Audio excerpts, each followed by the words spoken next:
centered around Jennings. How does that change your playbook, or does it change your playbook at all? I think the playbook is kind of as it's been. I think the interpretation will be different.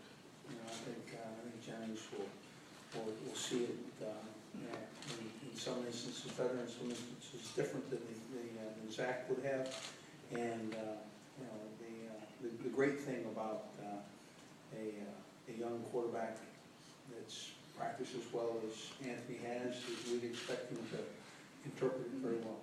Yeah, follow-up question to that then. Sometimes experienced players, they know what this means and then they get nervous about it.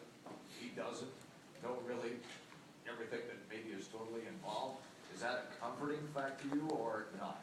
Yeah, you know what, I think he's a very cerebral guy. I think he knows exactly where he's at, what's going on.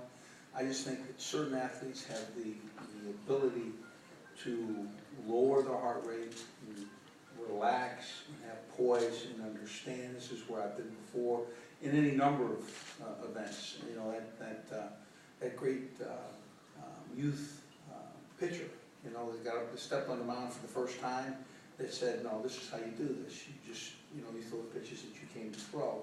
And you learn how to handle some of those peak positions in athletics, and I think Anthony Jennings has that. Les, how do you count for their receiving tight end? How do you defend number 86? Big, tall, athletic man, you know, real ball skills player. You know, I think he's going to draw attention. I think the good news is we have some height, you know, in our safety position and in our linebacking spots. So, you know, we feel like we can contend with the pass, you know, and the ball that's attempted. So, Coach, do you admire their fullback or running back, Weissman, the way he runs the ball? yeah, he's you know, he's a big, strong, capable man. And, you know, you could go in there and pound him and have some friends alongside because he's a physical back. Coach, watching Iowa on film, offensively and defensively, they remind you of anybody you played this year? I think they're a very disciplined team, offense, defense, and special teams. And, you know, I think that they have earmarks of any of the very fine football teams that we played. You know, those teams that plan to win and do right things, they look like Iowa. Coach, you mentioned their tight end, their running back. The offense as a whole hasn't been really dazzling this year, but do you feel like it's a capable offense that Iowa has? Oh yeah, absolutely. They don't turn it over. They rush the football.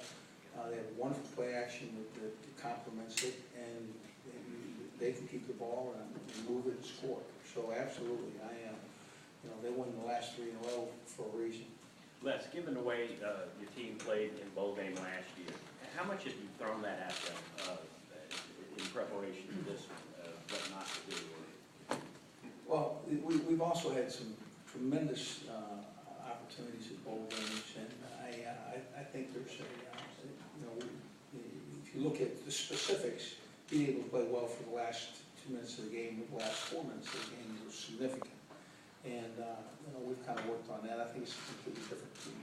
Coach, obviously you lose some leadership both on offense and team-wise with Zach going down. Who's kind of stepped up and filled some of that? Well, you know what? We've always really kind of worked, if you will, or seeded leadership in our team. We have a group that really is referred to as Unity Council, and they're voted on and sent to represent, you know, their position group. And those guys have always been there. And they, you know, when injury occurs to one of them, it's a broader based group than just one. And so, you know, I think the leadership in the offensive line. I think there's a quality group on the offensive side in Zach's absence. Jarvis Landry certainly is one.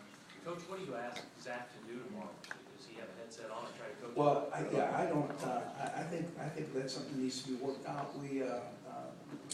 He might try to get on the field and throw one. You know, I don't know if you guys saw the bowling event, but I just happened in late, and he had a iced tea in his hand. He had a backpack on, he limped up with a bowling ball in his hand and delivered a strike. And I'm sitting there going, how in the world does anybody do that with a bad knee? And just think about your bowling style with a backpack on, just try it out. So Zach, game day, I want him to talk to our quarterback, I want him on the sideline. He said he was voted team captain, he'll apply for the coin flip. Other than that, we're going to keep a young coach monitoring him at all times. Coach, How much has he worked or helped a little bit leading up to the game with Well, again, he's been in every meeting, he's the good thing is the playbook hasn't changed, and so his reference and his ability to speak to what Anthony's experiencing is really pointed to exactly what should be said, so we enjoy his participation that way. Coach, when you talk to the team, how do you motivate yourself for a bowl when you coached in national title games, SEC title games, personally? How do you I promise you this, victory, in the feeling of victory, is something that an organization and a team thrives on. When you work as hard as we work, there's a very strong grind element with LSU. We come to work, we practice hard, we stay on the field, we get it done. And then when you go to the game, when you work as hard as you do, you really deserve to finish in front. And that's our feeling at LSU. And the motivation and the feeling of victory, the deep breath of fresh air that you get after you accomplish victory, it's unique to sport, and